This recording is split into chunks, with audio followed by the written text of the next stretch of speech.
سورہ قاف۔ اللہ کے نام سے جو سراسر رحمت ہے، جس کی شفقت ابدی ہے۔ یہ سورہ قاف ہے۔ قرآن مجید آپ ہی اپنا گواہ ہے۔ نہیں، ان کے جھٹلانے کی وجہ وہ نہیں ہے جو یہ ظاہر کر رہے ہیں، بلکہ انہیں تعجب اس بات پر ہوا ہے کہ روز قیامت کے لیے ایک خبردار کرنے والا خود انہی کے اندر سے ان کے پاس آ گیا ہے۔ چنانچہ ان منکروں نے کہا ہے کہ یہ بڑی عجیب بات ہے، کیا جب ہم مر جائیں گے اور مٹی ہو جائیں گے تو دوبارہ اٹھائے جائیں گے؟ یہ واپسی تو بڑی بعید ہے۔ ہمارے علم کو بھی یہ اپنے لحاظ سے دیکھتے ہیں، درحالے کہ ان کے جسموں سے زمین جو کچھ کھاتی ہے وہ سب ہم نے جان رکھا ہے، اور ہمارے پاس وہ کتاب بھی ہے جو ہر چیز کو محفوظ رکھتی ہے۔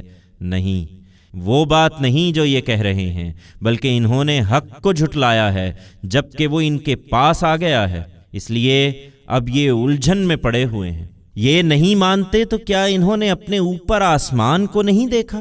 ہم نے کس طرح اس کو بنایا اور اس کو سنوارا ہے، اور اس میں کہیں کوئی رخنا نہیں ہے۔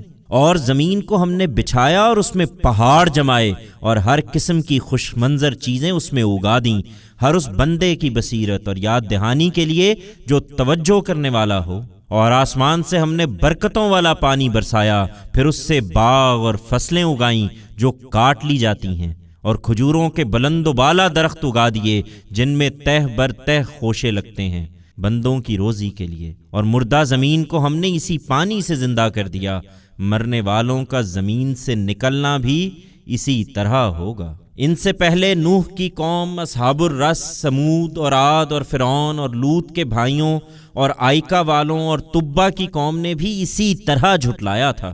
ہر ایک نے میرے رسولوں کو جھٹلایا، تو دیکھ لو کہ میری وعید ان پر واقع ہو کر رہی۔ ان سے پوچھو، پھر کیا ہم پہلی مرتبہ تخلیق سے عاجز رہے؟ نہیں، ان میں سے کوئی یہ کہنے کی جسارت نہیں کر سکتا، بلکہ از سر نو پیدا کیے جانے کے بارے میں یہ لوگ شک میں پڑے ہوئے ہیں۔ ہم نے انسان کو پیدا کیا ہے، اور اس کے دل میں جو وسوسے گزرتے ہیں انہیں بھی ہم جانتے ہیں، اور ہم تو اس کی رگے جاں سے بھی زیادہ اس سے قریب ہیں۔ انہیں یاد رکھنا چاہیے، جب دو لینے والے دائیں اور بائیں بیٹھے ہوئے لے رہے ہوتے ہیں، انسان کی زبان سے کوئی لفظ نہیں نکلتا مگر ایک حاضر باش نگران اس کے پاس موجود ہوتا ہے۔ افسوس، تم لوگ انکار ہی کرتے رہے، اور موت کی جان کنی اس حقیقت کے ساتھ آ پہنچی جس پر دنیا کی زندگی میں پردہ پڑا ہوا تھا۔ یہ وہی چیز ہے جس سے تم گریزاں رہے، اور وہ دیکھو، سور پھونکا گیا۔ یہ وہی دن ہے جس کی وعید ہم نے تمہیں سنائی تھی۔ ہر شخص حاضر ہو گیا ہے، اس طرح کہ اس کے ساتھ ایک ہانک کر لانے والا ہے اور ایک گواہی دینے والا۔ تم اس دن سے غفلت میں رہے، تو اب وہ پردہ ہم نے تم سے ہٹا دیا جو تمہارے آگے پڑا ہوا تھا، سو آج تو تمہاری نگاہ بہت تیز ہے۔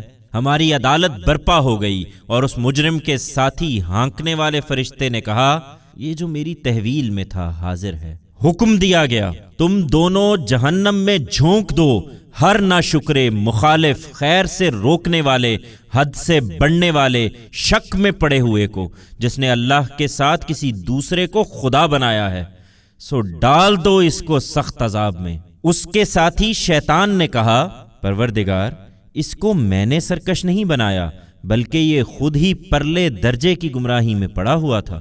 فرمایا، اب میرے سامنے جھگڑا نہ کرو، میں نے پہلے ہی تمہیں اپنی وعید سے آگاہ کر دیا تھا۔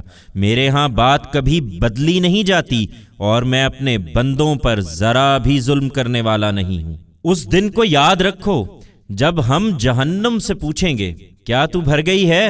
اور وہ جواب دے گی، کیا کچھ اور بھی ہے؟ اور جنت ان لوگوں کے قریب لائی جائے گی جو خدا سے ڈرنے والے ہیں، اور وہ کچھ زیادہ دور نہ ہوگی۔ یہی وہ چیز ہے جس کا تم سے وعدہ کیا جاتا تھا، ہر اس شخص کے لیے جو بہت رجوع کرنے والا اور اپنے پروردگار کے حدود کی حفاظت کرنے والا تھا، جو بن دیکھے رحمان سے ڈرتا تھا، اور ایسا دل لے کر حاضر ہوا ہے جو خدا کی طرف متوجہ رہتا تھا۔ جاؤ، ہماری جنت میں سلامتی کے ساتھ داخل ہو جاؤ، یہ ہمیشہ رہنے کا دن ہے، اور انہیں وہاں جو چاہیں گے ملے گا، اور ہمارے پاس مزید بھی ہے۔ یہ خبردار ہو جائیں، ان سے پہلے کتنی ہی قومیں ہم نے ہلاک کی ہیں جو قوت میں ان سے کہیں بڑھ کر تھیں، سو عذاب آیا تو جدھر سینگ سمایا ان کے لوگ شہروں میں ادھر ہی چل کھڑے ہوئے کہ ہے کوئی پناہ کی جگہ۔ اس میں ان لوگوں کے لیے یقیناً بڑی یاد دہانی ہے جو سینوں میں دل رکھتے ہوں یا کان لگا کر توجہ سے سنیں۔ انہیں تعجب ہے کہ مرنے کے بعد یہ کس طرح اٹھائے جائیں گے۔ حقیقت یہ ہے کہ زمین اور آسمانوں اور ان کے درمیان کی چیزوں کو ہم نے 6 دن میں پیدا کر دیا تھا، اور ہمیں کوئی تکان بھی لاحق نہیں ہوئی تھی۔ سو جو کچھ یہ کہتے ہیں اس پر صبر کرو اے پیغمبر، اور اپنے پروردگار کی حمد کے ساتھ اس کی تسبیح کرتے رہو، سورج کے نکلنے اور اس کے غروب ہونے سے پہلے، اور رات میں بھی اس کی تسبیح کرو، اور سورج کے سجدہ ریز ہو جانے کے بعد بھی۔ اور سنو، جس دن پکارنے والا قریب ہی سے پکارے گا، جس دن یہ سور کی چنگھاڑتی ہوئی آواز اس دن کی منادی کے ساتھ سنیں گے جس کا آنا برحق ہے، وہ زمین سے مردوں کے نکلنے کا دن ہوگا۔ یہ حقیقت ہے کہ ہم ہی زندگی دیتے اور ہم ہی مارتے ہیں، اور ایک دن سب کو پلٹنا بھی ہماری ہی طرف ہے۔ اس دن جب زمین ان کے اوپر سے کھل جائے گی، یہ تیزی سے نکل کر بھاگ رہے ہوں گے، ان کا یہ حشر ہمارے لیے بہت آسان ہے۔ تم ان کا غم نہ کرو اے پیغمبر، ہم جانتے ہیں جو کچھ یہ کہہ رہے ہیں، اور یاد رکھو کہ تم ان پر کوئی داروغہ مقرر نہیں کیے گئے ہو، سو قرآن کے ذریعے سے یاد دہانی کرو انہیں جو میری تنبیہ سے ڈرتے ہوں۔